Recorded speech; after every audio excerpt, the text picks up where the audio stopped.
Welcome back to Trade Legends.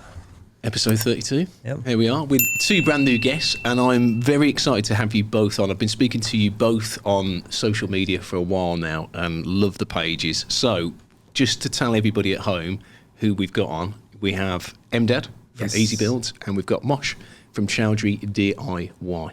Yes, correct. That's correct. I got it right. Yes. Got it right. First time. Look at that. Done. So, what we tend to do on the show is we get you on.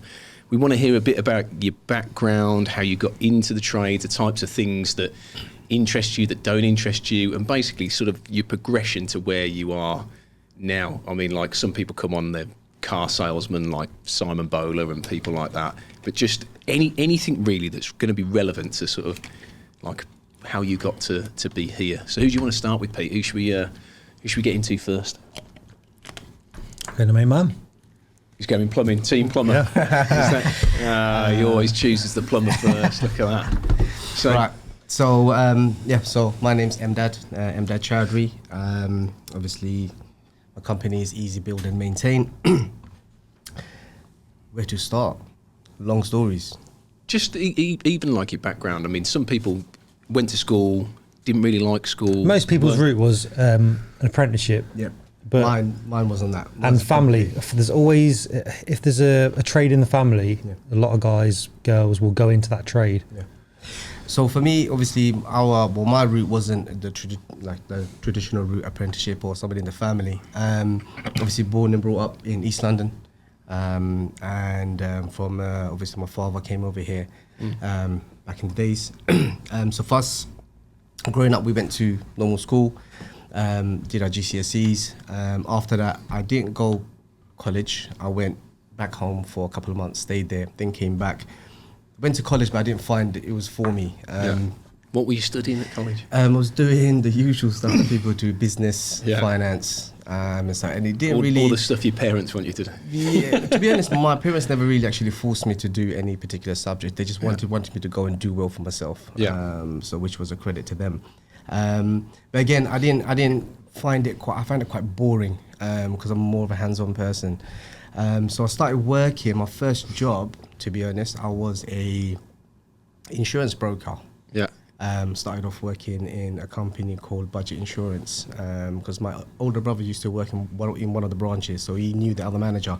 Yeah. So he got me in. So I was working from a young age. So I was doing that for a couple of years, and then we got into BT, innit? It was quite funny how there was looking for.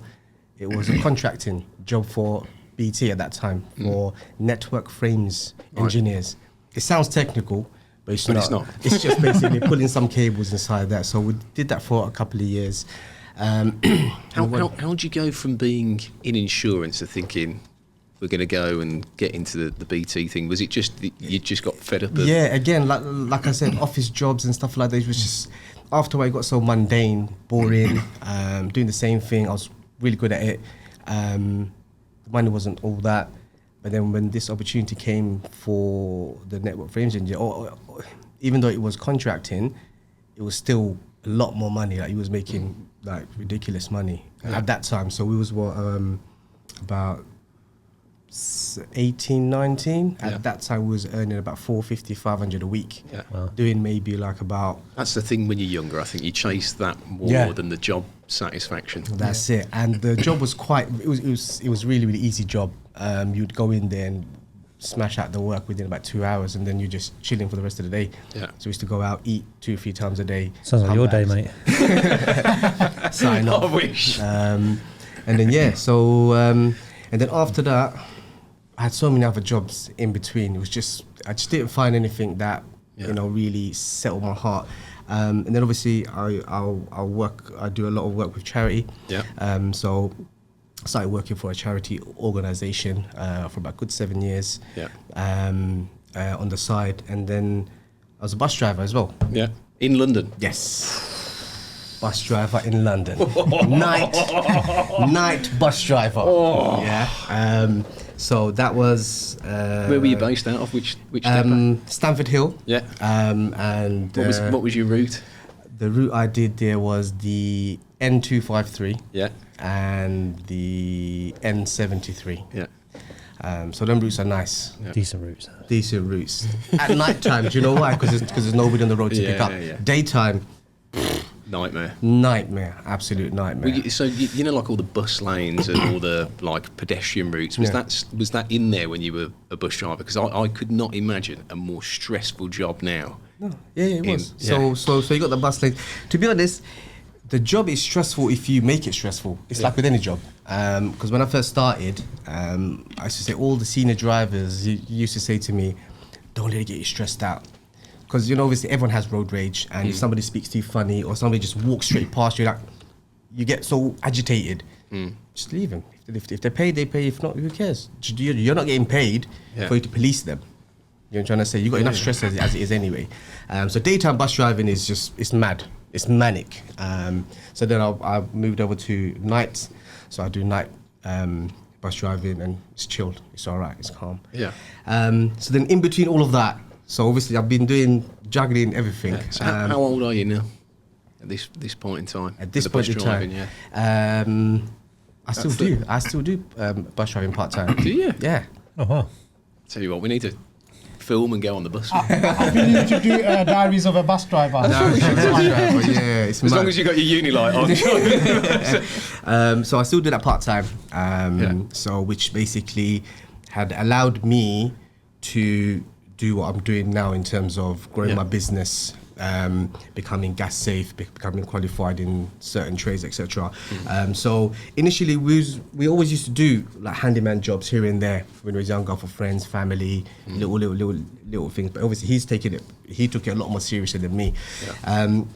So over the last 6 years, I thought to myself, you know what, okay, look, there's money in it, I can do it, it's nice, it's comfortable, I'm working with my friends, the flexibility, you can earn good money, and I enjoy it. You know what I'm trying to say? So it's not like one of the things that, I'm going to work. It's, all right, cool, boys, we've got this job, let's get it done. And from that, slowly, we started growing our client base. So first it was a lot of residential work. Then we did one commercial property, which sort of started our journey into commercial refits, which was Is that where you're primarily based now, is the commercial side? Yeah. But we do resident. It's basically whatever job comes, basically. But we do a lot of commercial fits, especially restaurants. So we started off with this restaurant. It belonged to a friend of mine. It's called the Ottoman Donna. They're getting a free plug, bro, by the way. So we're going to make sure that they send you out like a care package or something. But yeah, so we did that. That was our first commercial property that we did, and from that, it started growing because then other people found out. They thought, oh, you guys can do this. Do it our one. It's great how it works out. You start off you doing a handyman business or whatever you want, and then you get a job, and it just happens that opens the doors to so much more opportunities. Crazy. It was like absolutely crazy. So in East London, we've done maybe about 70% of the shops there. Right. In terms of, but the thing is, it's all like people that we know or somebody that knows somebody else that's recommended us. They've seen our work. They're like, okay, look, we can trust you boys to do it. So for the Ottoman, we've done, I think, 4 of their branches. Okay. And obviously we've done more shops as well. We even did. We've done a podcast room as well. Yeah. In our area called Quaker Street Studios. So we built that podcast room with all the sound booths. And was it better than this one? He's like. To be honest, it's a different setup. Yeah, it's a different setup. They've got a glass. They've got like glass walls and stuff like that. If I had my time again, I would have done it where we have the control room in there, and then we have the little lookout through in there, and proper soundproofed it. But that's how we did their one. But anyway, that's our proper podcast room. I'd love to work in a proper podcast room. And then what happened was, while I was in the midst of doing that, it was my missus, to be honest. So I said, why don't you go get your gas qualification, get that done. I was like, yeah, I'll do it. I just couldn't be bothered. I didn't like the thought of going to college. Is the plumbing side then primarily what you preferred? Yeah, so basically I wanted to specialise in something. So there's no point being a little bit of everything. You might as well master something, be the best at that. And you can do the other stuff on the side, which is fine. So which is more why I wanted to gear myself more towards gas work, boilers and plumbing bits and stuff as well. So then the thought of going to college again was just like, I'm earning money already. So for me to take 6 weeks or 16 weeks out to go do college, but then I gotta still maintain myself, run my business, work. It was a bit of a juggle. So I thought, you know what, I'll take the plunge. I did it. passed, qualified, and now I'm at the stage where I'm going to be trying to focus more on that to become a specialist in that field, so I can at least say that, you know what, gas work or plumbing work, that's my niche. Yeah. Do you know what I mean? Obviously, I'm following people like Pete and MJ Tiff and all this stuff. It's giving me inspiration, especially. There'll be a funny story I'll tell you about Asheville. You know about Asheville? Yeah. Danny, so, man like Danny. So obviously I heard of him first through Yanamice, when he plugged in first. And I followed him, not religiously, but every single time that he was posting stuff like that. And I saw the way he's running his business and everything. That gave us an inspiration. Like, you know what? If a person like that can do it, obviously he's still on a massive platform, but I'm saying it can be done. It's possible. Obviously, the possibilities are endless. You can't just limit yourself to say, okay, I only do small bits of work and just say, I'm just going to do this. No, like, you know, have a big vision and go for it. You know, there's nothing. The only thing that's going to happen is you won't get the job. Yeah. Or you won't be able to do it, but you try again. I think sometimes as well, if you don't stretch yourself, you just end up doing the same thing, and then the job gets boring. Boring, that's it. So like that's probably when people say, I've gone from this into a trade, I think you'll probably agree, it's like every day, yes, okay, you're doing similar-ish jobs, but every day is different. Yeah. Because you go to a different house with a different customer, with a different problem, with a different system. So every day is different. Every day is different. And I think the best thing I like about how we've got our setup now is that we're working with our friends. You're comfortable in terms of you can do what you want when you want. You're not limited to, okay, sorry, boss, can I have a break? Or can I go to prayers? Or can I have this day off for Eid or any of my celebrations that I've got, anything like that? I don't have to answer to anybody apart from the client. Yeah. But apart from that, it's just like, okay, cool, you know what? I'm not feeling like work today. I'm not gonna go to work. Yeah. Done. I'm not having to ask somebody. Yeah, you're your own person. You're your own person. Not that it's a bad thing, but that's the way I would like it to be. And whoever works with us or works under us has that same sort of flexibility as well. So just like how you run your setup here, it's like a family. Yeah. So we all work together. We make sure it's happening, even though it's not part of my job. I'll stick my hands in, get it done, because we're working as a team to get this project finished. It's nice. And that's the whole ethos that we have whenever anybody works with us or we're working with our subcontractors. We tell them, look, this is the goal. We want to make sure the client's happy at the end of it and we're happy with it. Yeah. So if the client's happy, we're happy, job's done, what's going to happen from that? Client's going to go and recommend us to somebody else. It's going to lead on to something else, open up more doors, which, alhamdulillah, is happened for us. And so we've got some more things happening and we want to grow. And when you messaged me about this, was another. Well, my thing is like everybody always says on here that we only ever have accounts that have got like 50,000 followers on here, which for me isn't true, because I always, whenever I'm looking for guests to come onto the show, I'm always looking for people that have got an interesting story. Or I see, like, obviously you do the stuff with the boxing, so you do a lot of charity work. I know obviously like Pete's very similar to me. He's like, anything to do with charity, apprentices, stuff like that, it pushes it quite hard. So it's always good to get people from all different types of areas to come on and like talk about stuff like that. Like I would never have put you as a bus driver. Nobody does. Nobody does. You're the first one. Like but it was like SQ2 when he said, "Oh, I used to do contemporary dance." Do you know what I mean? Like there's certain things where you go. Simon Bowler, I mean, like now he's told you he was a car salesman. You can actually see that he was a car salesman. He's very direct with the granite handshake. Yeah, definitely. And it's one of those things that I believe that if you have a vision and have a goal, chase it. What's the worst that can happen? Like with the boys, you can ask them on every Saturday. I said, watch, one day we'll get a sponsor or we'll get hit up by a company. It's going to have to happen. Either this year, next year, 1 year is going to happen. Yeah. Then when you messaged, I was like, brother, you know what? Look, what we manifested is here. Yeah. So that gives you that more motivation to say, you know what? And I was a big avid follower of Danny Asheville. Yeah. And funny thing was, we went to go quote a job up. He's got some of our mugs. Is it? Asheville, yeah. I sent because literally I said, look, I don't want anything from you. I said, I just enjoy your YouTube. Yeah. Can I send you a few bits? They've got some torches in the Asheville trucks. And Some Unilite mugs as well. That's the one. Nice. So we went to this job site to go quote up. It was a massive job. It was something which was way out of our scope anyway. But we thought, you know what, let's go for it. Because it was from a friend of a mutual friend. Went there. As we rolling up, I see that's when he had the yellow Range Rover, the Land Rover. Sorry. When I saw that, I said, "Oi, that's Asheville." He's like, "Who's Asheville?" I said, "Bruv, if he's here quoting for that job, we ain't getting nothing. Trust me, this man is the bee's knees." To come out, and this was during COVID time as well. To come out and say, "Hi, Danny, you're right, you know, I follow you, etc. and so forth." And it's like, "What are you guys here for?" I said, "The same thing that you're here for, to quote out for that job." So then we went around, and obviously he's already seen the property and whatnot. So we went, obviously, and we know them. So we're obviously handshaking, etc. And he must be thinking, "Oh, these guys are already, these guys are some big boys," but we're not. Yeah. But that was another thing that, you know what, one day we're going to meet him.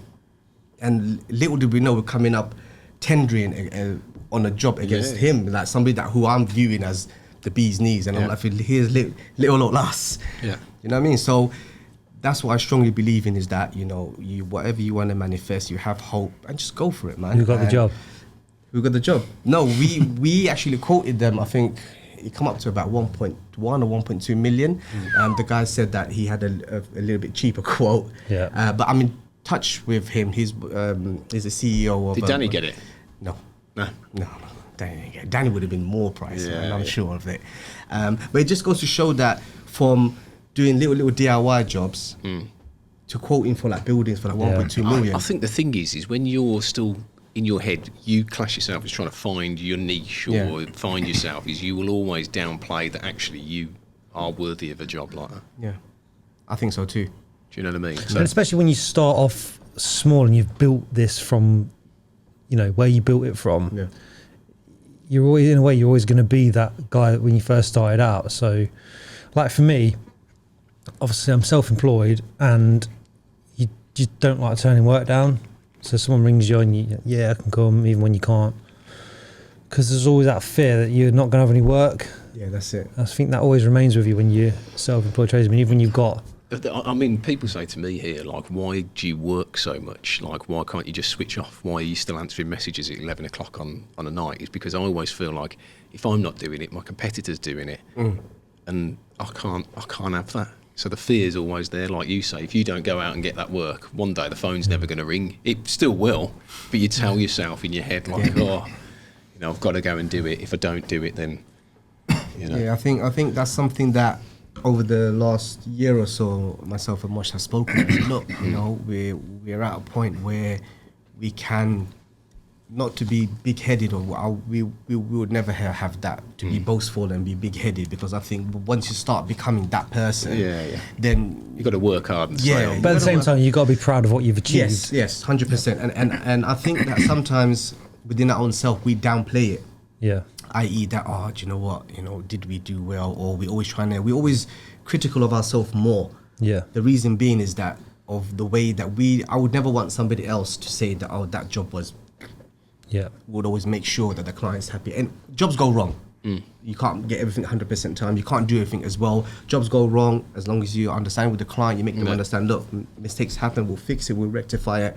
But to leave that lying, and for me to leave, we've only left one job, and that was a job that we got shafted for about $4,000 of material money. The client was just a nightmare.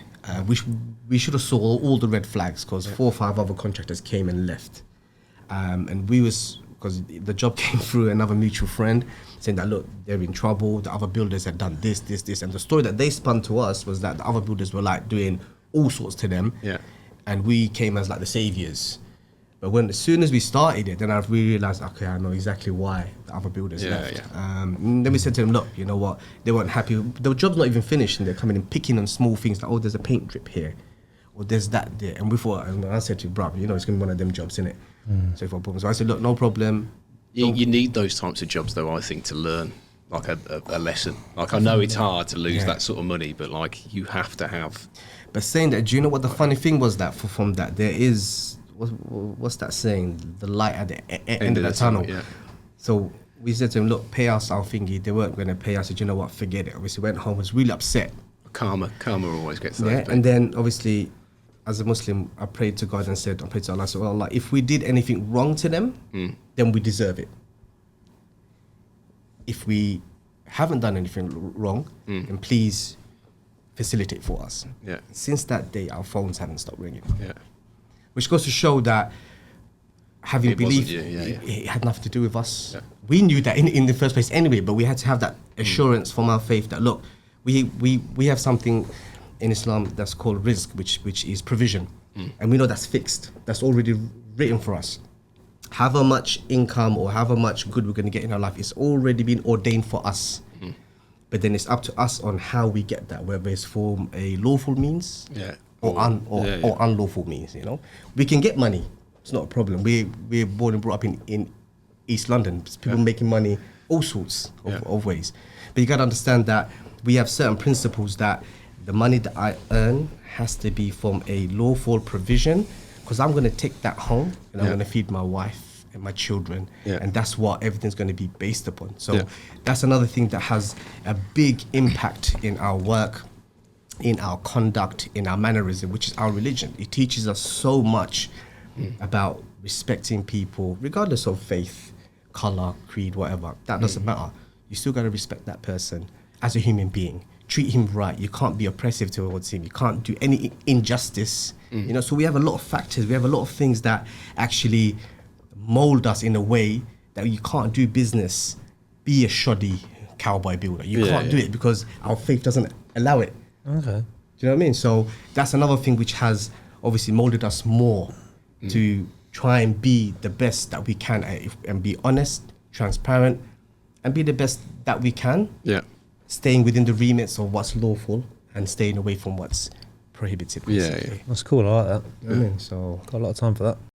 So, ladies and gents, tradesmen and women, I am trying to help you organise yourself. So we have teamed up with Tradify, which is a software brand that if you are struggling to get organised, to look after your customers and to get everything ready for the jobs that you are going to need, then Tradify is an all-in-one solution. So we've teamed up with those guys. If you click this little link just up here, you get 50% off your first 3 month subscription, and you also can have a 14-day free trial. So I'm going to move on to you because I want to come back in a bit. Obviously, we like future plans and then talk about the stuff to do with the charity work and stuff like that. How did you guys get together then? Because obviously you were doing the trade stuff before. Yeah. And then obviously you were here, there and everywhere.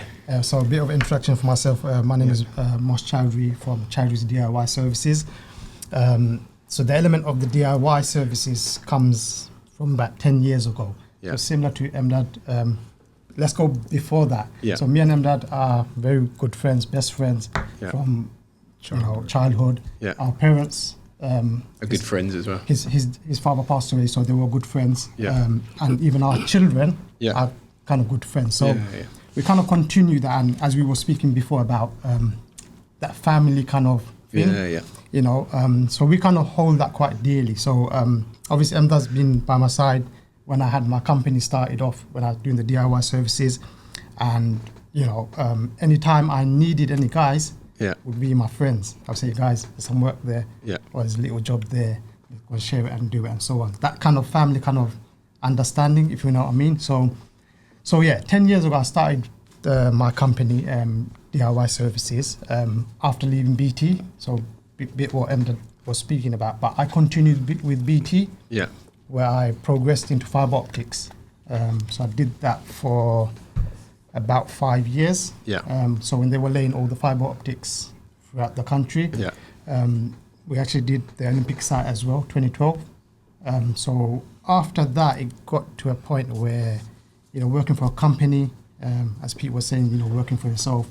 I think the only thing with like BT, from my understanding, this is from the outside, trying to sell products in, is there's a lot of changes all the time. That's in a large business, and it can be that like one day you walk in and then the whole department has just been axed. Exactly. And you're like, where's everyone gone? They're just yeah, exactly. So it was coming to a point, I think, about 5 or 6 years into BT, where it's, you're working for a company and just making ends meet. Yeah. Bills and stuff, and thinking to yourself, hang on, is this the way forth? So obviously left that, and then I thought to myself, the only kind of skill set I have is something growing up from looking at my father. He used to be hands-on. Yeah. So he used to make little few bits and bobs in the house, like carpentry, make something out of, nothing. Yeah.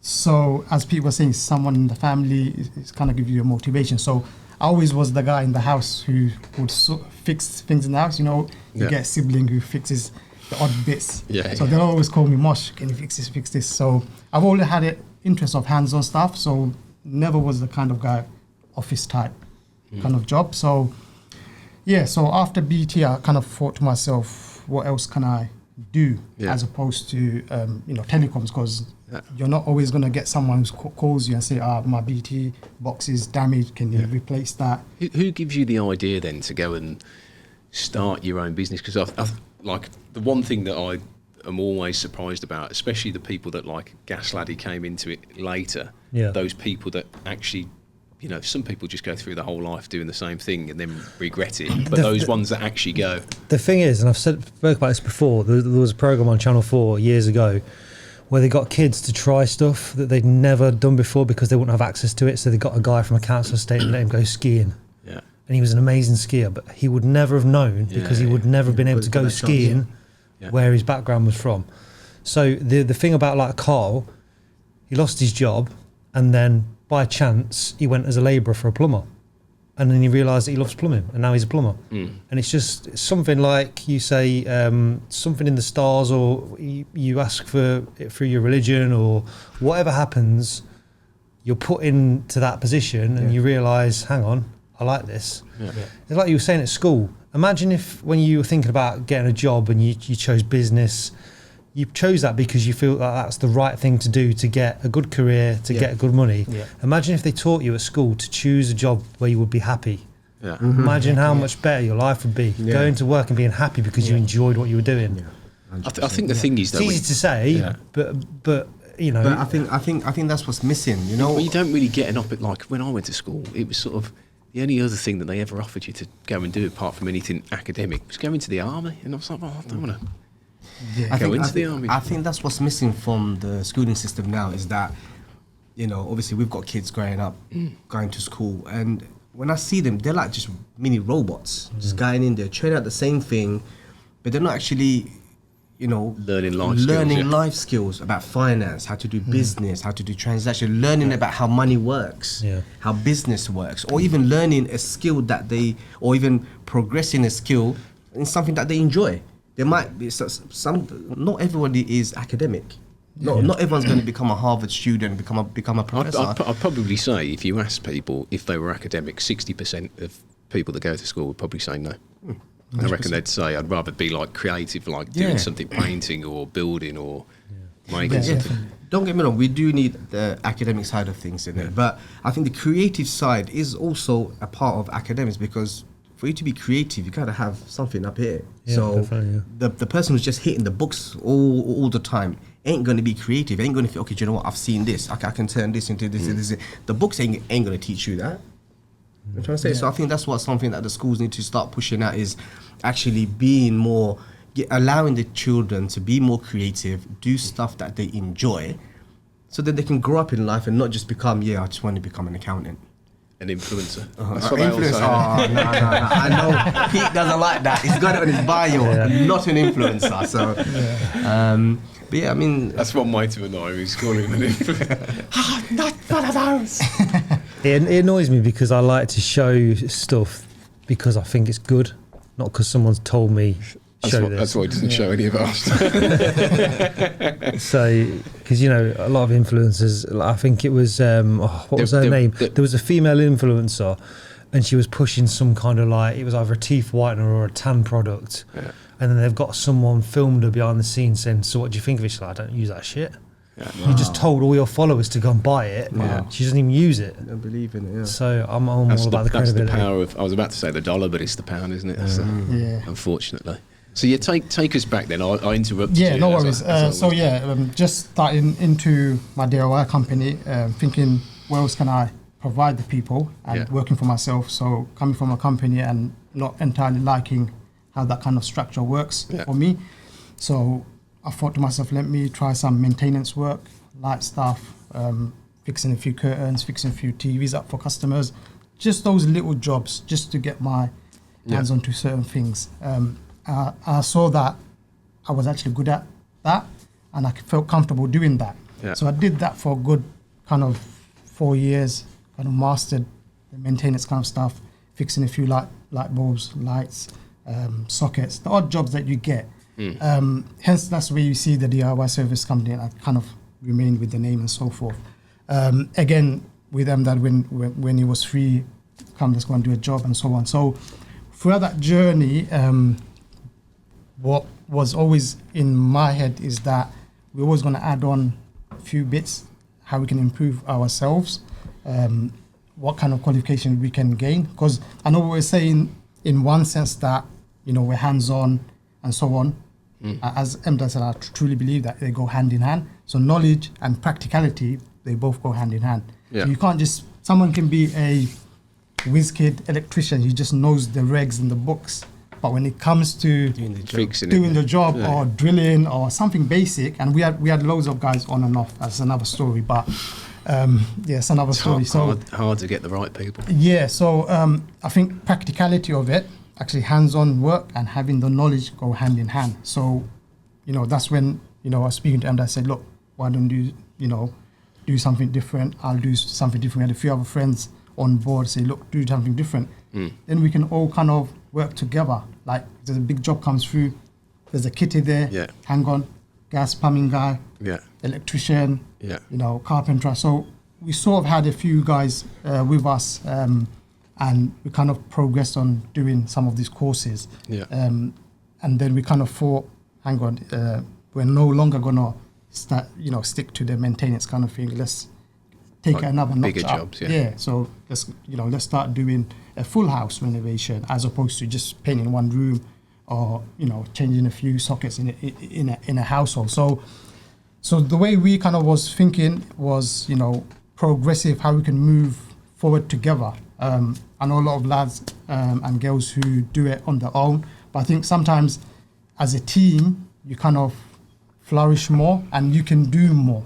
I'll give you an example. Like recently I've had some health issues. Now if I was working for myself just on my own, the whole company is down for that period. So I got Emdad there, I'll tell him, Emdad, look, I'm not feeling too good, bro, or I can't come in 1 week. I know, I have confidence he'll look after it. So sometimes when you work together as a team, as a family, I think you will progress quite a lot. So I think that kind of works for us. So in the last, I think 4 or 5 years, I think that's when we kind of decided, hang on, let's get a bit more qualified in certain things, what we like doing. So I kind of like the electric side of things, though I'm gas safe as well. It's not my cup of tea, but say he's pulled a job in, I know the basics, so I'll give him a hand. Vice versa. If I pull the electric job in, and that come. So we don't need to outsource other guys or labourers. We know people who are qualified in our team to go forth with it. So for me now, I think coming up to September, it's going to be about 10 years since I started, and throughout the journey, we've learned a lot of things. Like Emdad said before, we've made errors on jobs which you learn from. You've had if you don't, you go out of business pretty exactly. You have good customers, like general people. You have bad customers. So we've kind of seen all of that and went through that rough patch, good patch. Because what it is with social media as well, people only see the good stuff. People don't see someone's drilled through the wall. I think people want to see the bad stuff. It's just people aren't prepared to show it.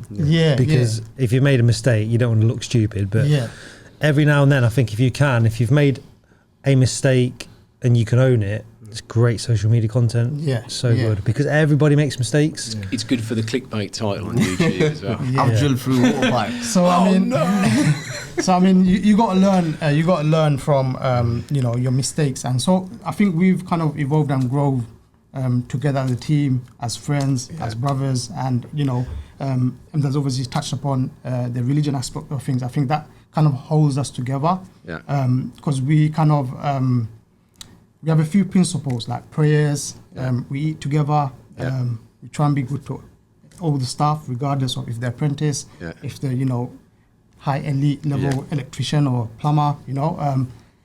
I think that kind of things bonds us together. We are religious and general principles kind of thing. Progresses us. So coming up to 10 year now, obviously we've got a few other plans that we want to progress with. What do you see the sort of next? Yeah, I don't want to sound like my wife, but all women have got a 5-year plan. What would you, if I said to you, what would you like to achieve with the business sort of life together, work? What would you? I mean, there's a few things which we can't disclose because it's still in the pipeline, as you say. There are other things and other aspects that we've already started. So coming from East London, we get a lot of use around us. We get so many people messaging us and so on. And it's something that we hold dearly, where we see the community and where we see that, hang on. I mean, is there anywhere in East London, because obviously Pete's been doing the tours with, throughout Belfast with Lawton and Tall Monster and Velocity and stuff like that. Is there anywhere where you can actually go into these colleges by you? Are there actual colleges where you go back and you can give a little bit of back? I think there should be some avenues. I think that's something that we are actually thinking of because of how many DMs we get on the Insta and say, look, we're looking for a job as a labourer, anything, please, we want to get, taught and so on. So we've had in the last... You'll end up starting your own sort of trade recruitment. Yeah, I mean, in the last 3 years, how many... Easy recruits. How many apprentices have come on site? We've had numerous, what it is, again, this goes back to the social media aspect of it, that a lot of people see what we want to show them, and they see all of the nice fun stuff, us drilling, taking out walls and all of this sort of stuff, and they think that that's how it is, but it's not really, because but then they see the dust, they don't see the dustpan and brush. Yes. So then we get a lot of messages, can I come work for you? I'll work for free, you want to learn? We said no problem, come and work with us for a couple of days, see if you like it. If you do, then okay, we can see if we can try and squeeze you in, because we're always looking for people. Like you mentioned that point before, finding the right person or the right fit for you, the company. It's so hard now, hence why you can't take on as many jobs as you'd like to, or bigger projects. That's why you're a lone ranger, isn't it? Yeah. That's what I said. Big credit to yourself, sorry, Pete, that what you're doing all on your own, I don't think I could do that. Yeah, but you say that, but then you do your job and then you're driving the bus as well. Yes. Driving the bus is driving the bus, isn't it? It's still a job though, isn't it? Yeah, it's still a job. It's taking your time away from, you could be doing something else. Do you know what? For marketing, to rock up to a job and you've got like a mini double-decker bus, with easy on the side. That'd be crazy. But yeah, like I said, so we get a lot of youth come through. They don't last, because they'll come 1 or 2 days, they'll see the site, they see the dust, and they're thinking, oh, hang on, they see all the Milwaukee, all the Unilight stuff, they'll be like, no, you can't touch any of that. Touch any of that. Here's the brush. Here's the... Pete's like, no, you can have the uni. Here's the D-wall, and here's the brush. First thing you'll be sweeping everything up, grabbing this, grabbing that. Milwaukee fan as well. Yeah. So, as you know, myself and Pete, we always want to try and give back to the people that watch and listen to the show. So we've done you an absolute solid. We've got loads of discounts from top name brands all across the internet. So if you want to save some money on tools, software, tool bags, accessories, then go and check out our discount page, which is just located here. Hopefully there's a saving on there for you, and that's a little bit of a thank you from myself and Pete for supporting the channel. Yeah, so back to what I was saying. So some of the things that we kind of hold dear is try help the youths. Yeah. Coming from where we come from, where there's a lot of violence, gangs, drugs, X, Y, and Z. So we try and give the youths a bit of opportunity, and obviously we try and take them in, teach them as best as we can. So that's something that I think we're trying to... Is that where the boxing thing came from? Is that with... or is that just something you've always... No, the boxing thing is kind of something separate, i.e. I used to do... That's a great idea as well for... Yeah. I mean, anything sort of physical in terms of boxing, grappling, MMA, all that stuff, that attracts that sort of crowd. And sometimes when it's obviously we're quite in touch with our local community. Everyone knows us. We know everybody. Hence why all the charity work and community work is so ingrained in our area. With the boxing stuff, obviously, I'm not a huge boxer, by the way. We just train for fitness and etc. But that has grown from something which was just a few people to now a lot of youth coming and joining, training, rather than them being out on the streets and doing whatnot. They're actually using that, learning a skill, learning discipline, and all the principles that come along with, which will in turn sort of set them up for a certain way. So they'll think, you know what, okay, I'm going to go training now, rather than me sitting out there in the cold dealing drugs with my friends, ending up in trouble with the police or in prison or getting stabbed or something. If I can come here and train, then that's a big thing. So big shout out to Asheville from Boxer Fitness Academy. That's another plug as well. Yeah, it's another plug. But he's going to make me do 100 pesos for that. But yeah, again, I've known him for many, many years. I've travelled to a couple of deployments to help out the poor and needy across the world. Again, his vision is the same, to try and teach the kids discipline, try to give, because what it is, look, what's happened, especially in East London, where we're from, they've actually pulled out all of the money from the youth, so there's nothing for them. Like, obviously, like, do you know when you go out and see going to all these colleges and stuff, I'm thinking to myself, like, we can't have any of that in London, especially East London, none of that stuff. So imagine for a person like yourself coming, or companies like you coming over, doing shows, like opening it up here, I think will be a fantastic thing. The reason why is because we don't get exposed to that. We have to go looking for it. Like the opportunities that we try to give, or, you know, I'm not saying we give everybody an opportunity, but when they come through and they say, look, you're sitting with people who are qualified in the trade, who know it, learn this while going college. So imagine that you're a Sparky, or you're trying to be a Sparky, but you're working with a fully qualified electrician. Same thing that Mr. Nick Bundy does with Adam. Yeah. So you're learning all the theory in college, but then you're working at the same time, getting paid, learning the work, a match made in heaven. We never got that. We had to go and pay for our training, and we had no choice. Yeah. Like I've just dumped $6,000 in this course. Is that down to are there many electricians or plumbers in your area, or is that just? It's just it's the demographics different. It's obviously we're not trying to say that we're like poverty stricken or anything like that, but there's no opportunities. Yeah.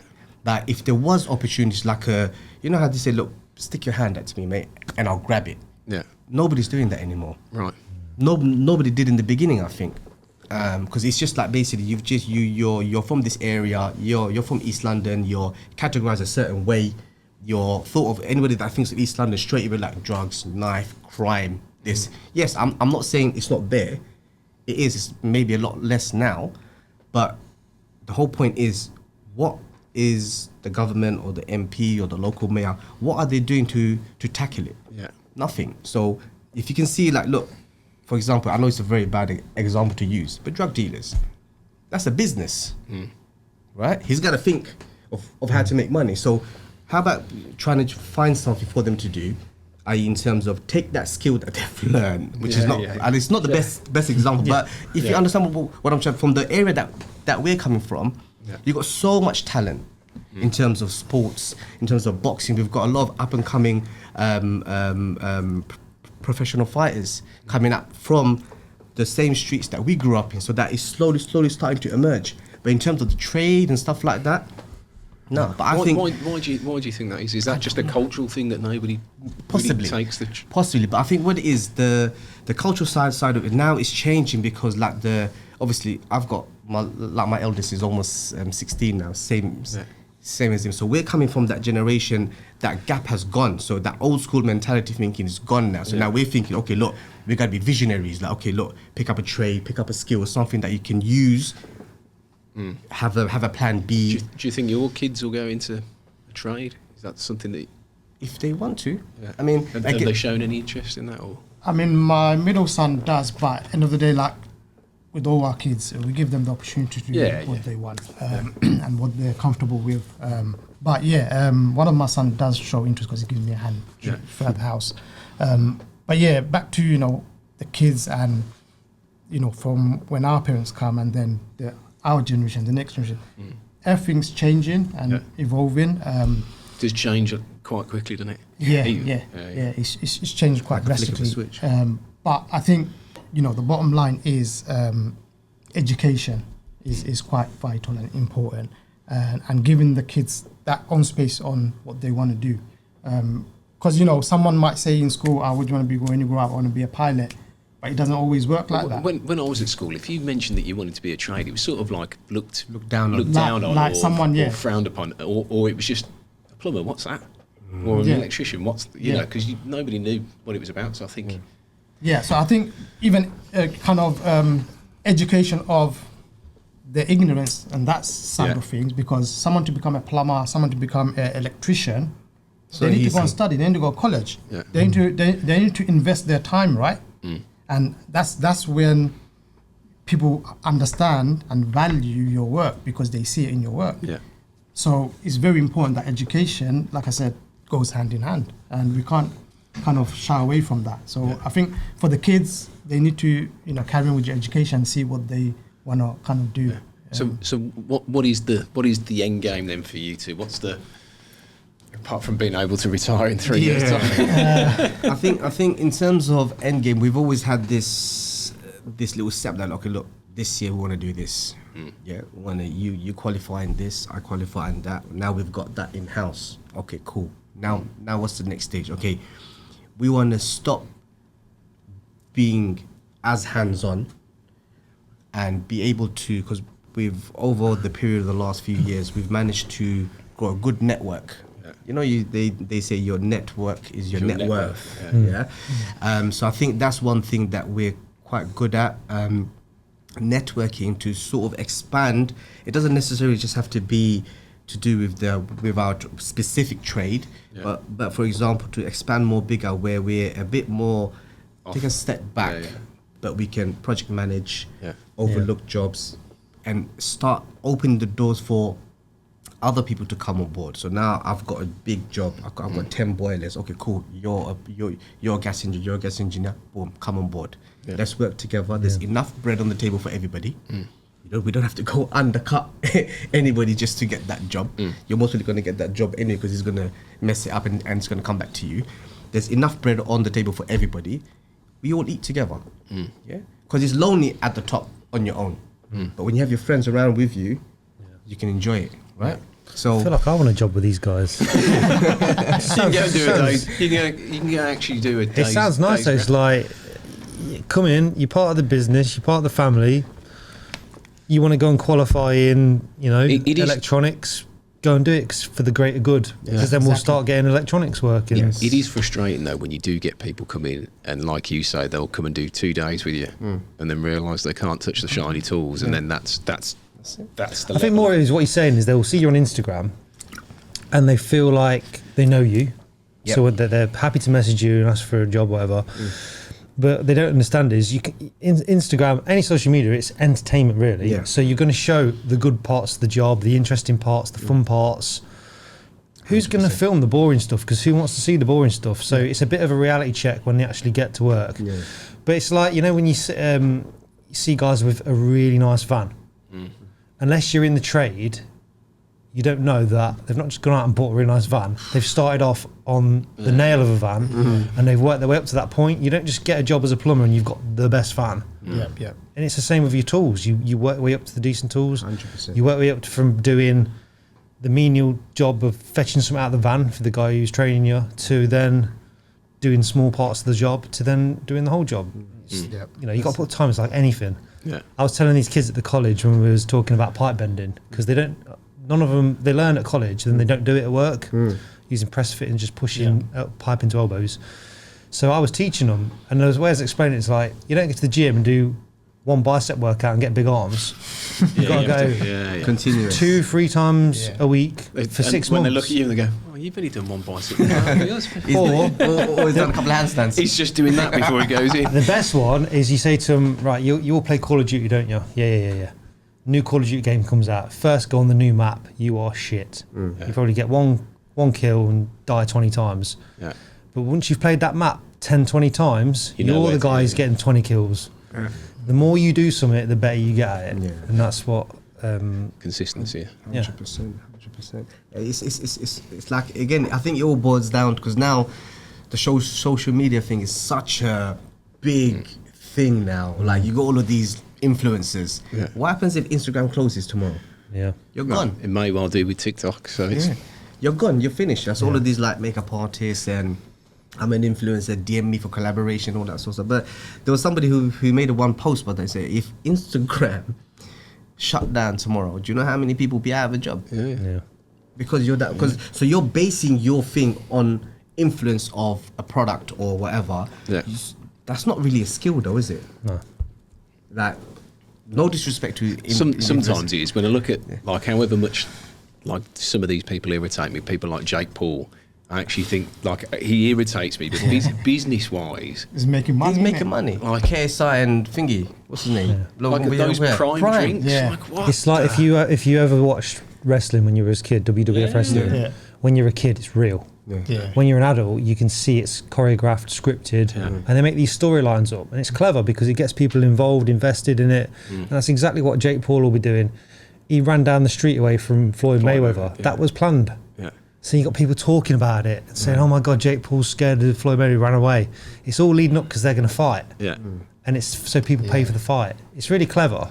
It's like the guys on TikTok where they do something. They'll say, "Oh, I'm just going to drink this bottle of Coke," and they're drinking a bottle of water because they know people will go in the comments. That's not Coke, it's water. Every engagement comment is money to them, and they do. They do it on purpose. That's mad. And then here we are grafting. We're just about making ends meet. You know what I mean? So going back to the point of the social media, people see all the glitz and glamour. And they don't see the hard work, the sleepless nights, the arguments, the no seeing your family. You're missing out on your kids, like not being able to pick your kids up or tuck them into bed or take them on their school trips or anything like that because you're so busy trying to make a living to put a roof over their head. You know what I'm trying to say? So that's the part of it that people don't see. And they just see you posting up nice stuff and they think, oh, wow, your life is so good. I said, bro, if only you knew. If only you knew, you know what I'm saying? So if I sit down, I will fall asleep. Yeah, just fall asleep, I'll break down. Stand up, you fall. Yeah, so sometimes you go through thoughts in your head like, why am I doing this? You know, sometimes it gets hard, sometimes it gets overwhelming, but you still have that end vision there and we have our faith to keep us correct. Otherwise, you can get derailed easily. Very, very easily. When a job goes wrong, you're thinking, you know, oh man, that's this over. Boom, let me pack everything up. Boom, I'm gone.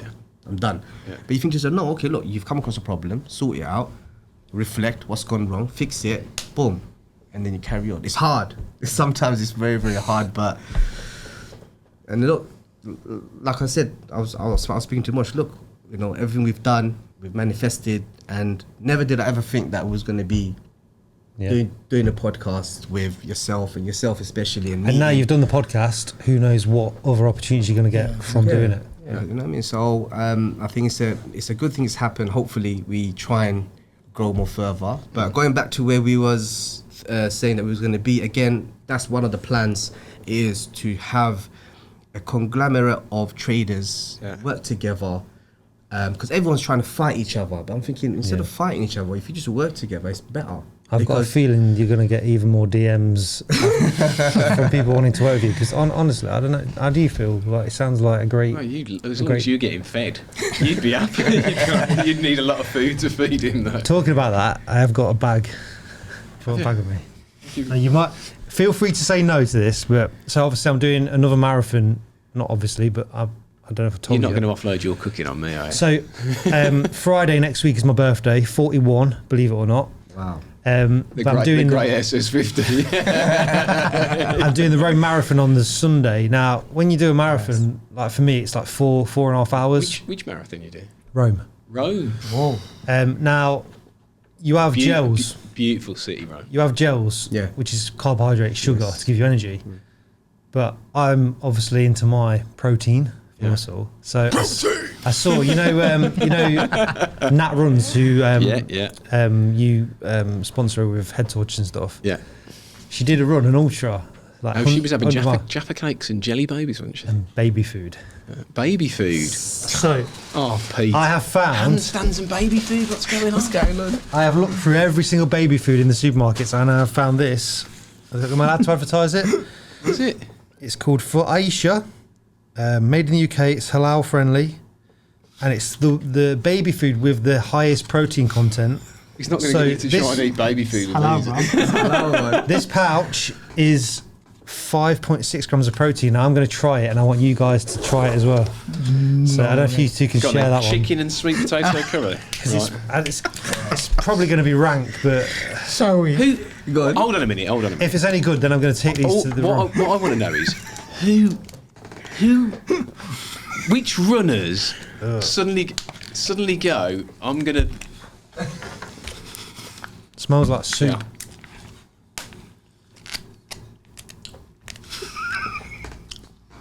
It's all right. Is it? Go on, Mosh.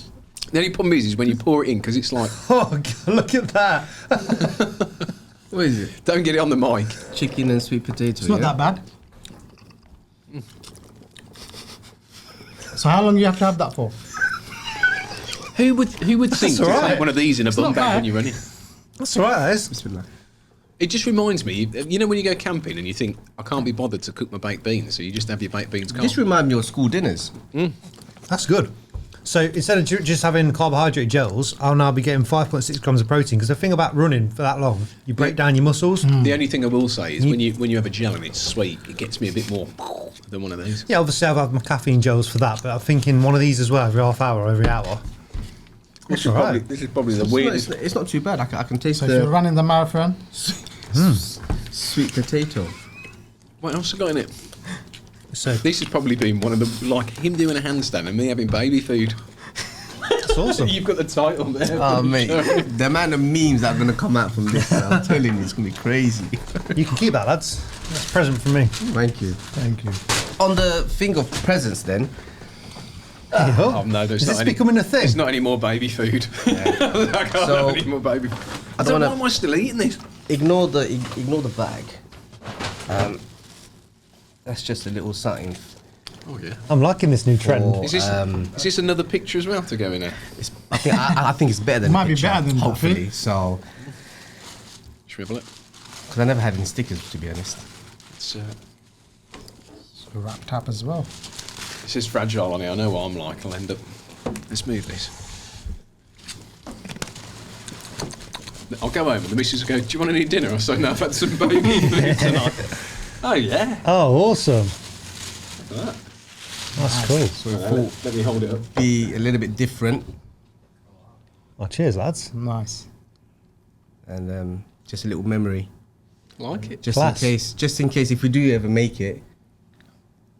Yeah. Oh, you might have to sign it. Yeah, get him to sign it. You've got a, I've got a permanent marker on my thing outside. Yeah, It's a nice touch, isn't it? Sign. Yeah.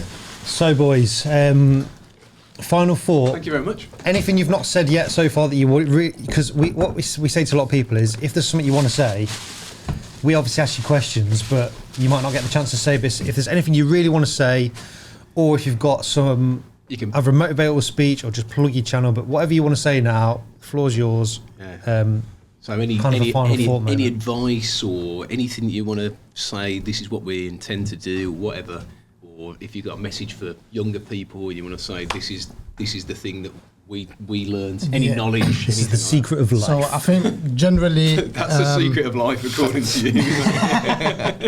I think generally, go with your dream, Yeah. follow it passionately. You know, if you fall down, get up, carry on, Yeah. stick to your principles, and just be consistent in what you do, and follow it through. And that is, I would say, a generic message to anybody, whatever they're doing. You know, if you intend to do something or if you have a goal, you know, just stick to it, be consistent, and just, you know, just carry on with it. You're going to get trials, you're going to get tribulations, you're going to get setbacks, but these are just, you know, things, obstacles. Forks in the road. Yeah, just some obstacles you got, you know, jump over. So that would be my generic message to everyone listening. Advice to everybody here. Chase your dreams. Chase your dreams, definitely. Dream chaser. What about you, mate? What you got for us? God. No more of that. No more of the baby food. No, I mean, I think... So random, mate. Yeah, I think, first of all, obviously, want to thank you, Alex, for inviting us on, and obviously for you, Pete, for... Very more than welcome. Giving us... You're the first people to thank us, I think, wasn't it? Really? A lot of things first today, didn't it? But yeah, again, like this opportunity for us is huge. Coming from where we come from the area that we're from, and from our background, we don't get this opportunity, you know. And I saw this post the other day where it was this little duck, and he was going to this other man who was eating a piece of bread. So the guy just took a little bit of bread off, gave it to him. So the duck took it in the mouth, went to another animal, traded that for something else. And he started trading up and up and up and up and up, started getting money. Then he was on the computer trading. And then he drove past that guy who took that piece of bread from in a truck full of money. Which shows that whatever opportunity you have, take it.